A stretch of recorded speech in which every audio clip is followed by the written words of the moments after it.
Bismillahirrahmanirrahim. Assalamualaikum warahmatullahi wabarakatuh. Allahumma salli ala sayyidina Muhammad wa ala ali sayyidina Muhammad. Alhamdulillah. Puji syukur kehadirat Allah Subhanahu wa taala, kita semua dapat bertemu kembali di channel dakwah Islam dalam keadaan sehat dan dirahmati Allah Subhanahu wa taala. Amin amin ya rabbal alamin. Sahabat dakwah Islam yang rahmati Allah Subhanahu wa taala, kali ini kita akan membahas pengetahuan fakta ilmiah yang sesuai dengan ayat-ayat Al-Qur'an. Al-Qur'an merupakan kitab suci umat muslim yang menjadi salah satu mukjizat Nabi Muhammad SAW. Al-Qur'an bukan hanya petunjuk untuk mencapai kebahagiaan hidup bagi umat muslim, tetapi juga seluruh umat manusia. Meski Al-Qur'an diturunkan 14 abad lalu, namun ayat-ayatnya banyak yang menjelaskan tentang masa depan dan bersifat ilmiah. Dan banyak ayat-ayat Al-Quran yang terbukti kebenarannya. Para ilmuwan telah berhasil membuktikan kebenaran itu melalui sejumlah eksperimen penelitian ilmiah. Pengetahuan ilmiah merupakan kumpulan-kumpulan yang disusun secara sistematis dari pengetahuan yang dihimpun melalui teknik-teknik pengamatan yang objektif. Berikut beberapa fakta ilmiah Al-Quran yang ini ternyata sesuai dengan ayat-ayatnya. Yang pertama ialah kelahiran manusia.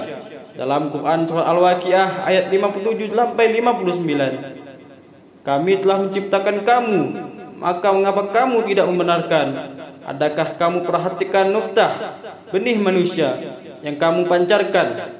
Kamu yang menciptakannya ataukah kami yang menciptakannya? Quran Surah Al-Waqiah ayat 57-59. Dan yang kedua ialah fungsi gunung. Menurut pengetahuan ilmiah, gunung ada atau muncul karena tumpukan lempengan-lempengan raksasa yang membentuk kerak bumi. Banyak sekali fungsi gunung, antara lain penahan guncangan, penyalur pembuangan tenaga panas bumi, dan penyebut tanah dan lain-lainnya. Dalam Al-Quran menjelaskan fungsi gunung dalam beberapa ayat dalam Al-Quran antara lain. Dan telah kami jadikan di bumi ini gunung-gunung yang kokoh supaya bumi itu tidak goncang bersama mereka.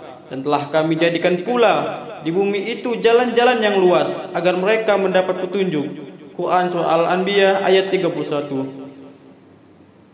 Bukankah kami telah menjadikan bumi itu sebagai hamparan dan gunung-gunung sebagai pusat?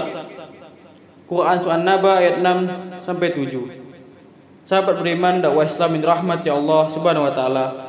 Dan yang ketiga adalah api di dasar laut. Menurut pengetahuan ilmiah, fenomena api di dasar lautan ini ditemukan oleh seorang ahli geologi asal Rusia, Anatol Sbavich, dan Yuri Bogdanov, dan ilmuwan asal Amerika Serikat, Ona Klein, ketika mereka sedang meneliti tentang kerak bumi dan patahnya di dasar lautan di lepas pantai Miami. Mirip seperti lava cair yang mengalir dan disertai dengan abu vulkanik, seperti gunung berapi di daratan yang memiliki suhu mencapai 231 derajat Celcius. Sahabat dakwah Islam yang dirahmati Allah Subhanahu wa taala, sebenarnya Al-Quran sudah menyebutkan tentang api di dasar lautan ini. Demi bukit dan kitab yang tertulis pada lembaran yang terbuka, dan demi Baitul Makmur, Ka'bah, dan demi surga langit yang tinggikan, dan demi laut yang di dalam tanah ada api. Quran Surat At-Tur ayat 1-6. Sahabat beriman, dan yang selanjutnya ialah bagian otak yang mengendalikan gerak kita. Dalam Quran Surah Al-Alaq ayat 14-16. Ketahuilah, sungguh jika dia tidak berhenti berbuat demikian, niscaya kami tarik ubun-ubunnya, yaitu ubun-ubun orang yang mendustakan lagi durhaka. Quran Surah Al-Alaq ayat 15-16. Menurut penelitian bahwa bagian frontal yang bertugas mengatur fungsi-fungsi khusus otak terletak pada bagian depan tulang tengkorak. Para ilmuwan menemukan fungsi bagian ini selama kurun waktu 60 tahun terakhir, sedangkan Al-Quran telah menyebutkan 1400 tahun lalu. Fakta selanjutnya yakni besi. Dalam ilmu sains memberi informasi kepada kita bahwa besi adalah logam berat yang tidak dapat dihasilkan oleh bumi kita sendiri. Lebih tepatnya besi berasal dari asteroid kaya akan unsur besi yang menabrak bumi awal pembentukan bumi. Fakta tentang manfaat besi dan asal besi juga sudah tertulis dalam Al-Quran surah Al-Hadid ayat 25, yang artinya, sesungguhnya kami telah mengutus rasul-rasul kami dengan membawa bukti-bukti yang nyata, dan telah kami turunkan bersama mereka Alkitab dan neraca keadilan, supaya manusia dapat melaksanakan keadilan. Dan kami turunkan anjalna, besi yang padanya terdapat kekuatan yang hebat dan berbagai manfaat bagi manusia, supaya mereka menggunakan besi itu, dan supaya Allah mengetahui siapa yang menolong agamanya dan rasul-rasulnya. Padahal Allah tidak dilihatnya, sesungguhnya Allah maha kuat lagi maha perkasa. Quran surah Al-Hadid ayat 25. Sahabat dakwah Islam yang dirahmati Allah Subhanahu wa taala. Fakta yang keenam adalah garis edar tata surya. Menurut perhitungan para ahli astronomi, matahari bergerak dengan kecepatan yang sangat luar biasa, yang mencapai 720.000 km per jam ke arah bintang Vega dalam sebuah garis edar yang disebut solar apex. Ini berarti matahari bergerak sejauh kurang lebih 17.280.000 km dalam sehari. Fenomena ini sudah tertulis dalam Al-Quran, antara lain dalam surah Al-Anbiya ayat 33 dan surah Yasin ayat 38-40. Dan dialah yang telah menciptakan malam dan siang, matahari dan bulan, masing-masing dari keduanya itu beredar dalam garis edarnya. Quran surah Al-Anbiya ayat 33. Sahabat dakwah Islam yang dirahmati Allah, dalam Quran surah Yasin ayat 38-40 juga ada yang bersabda, dan matahari berjalan di tempat peredarannya. Demikianlah ketetapan yang maha perkasa lagi maha pengetahui. Telah kami tetapkan bagi bulan manzilah-manzilah, sehingga setelah dia sampai ke manzilah yang terakhir, kembalilah dia sebagai bentuk tanda yang tua.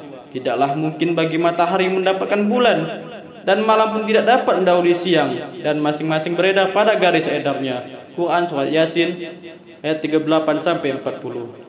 Dan fakta yang ketujuh ialah dasar lautan yang gelap. Menurut pengetahuan ilmiah, dalam sebuah buku berjudul Oceans, dijelaskan pada kedalaman 200 meter hampir tidak dijumpai cahaya, sedangkan pada kedalaman 1000 meter tidak dapat cahaya sama sekali. Mengenai fakta ilmiah ini juga sudah dijelaskan dalam Al-Quran surah An-Nur ayat 40. Atau seperti gelap gulita di lautan yang dalam, yang diliputi oleh ombak, yang di atasnya ombak pula, di atasnya lagi awan. Gelap gulita yang tindih bertindih, apabila dia mengeluarkan tangannya, tiadalah dia dapat melihatnya.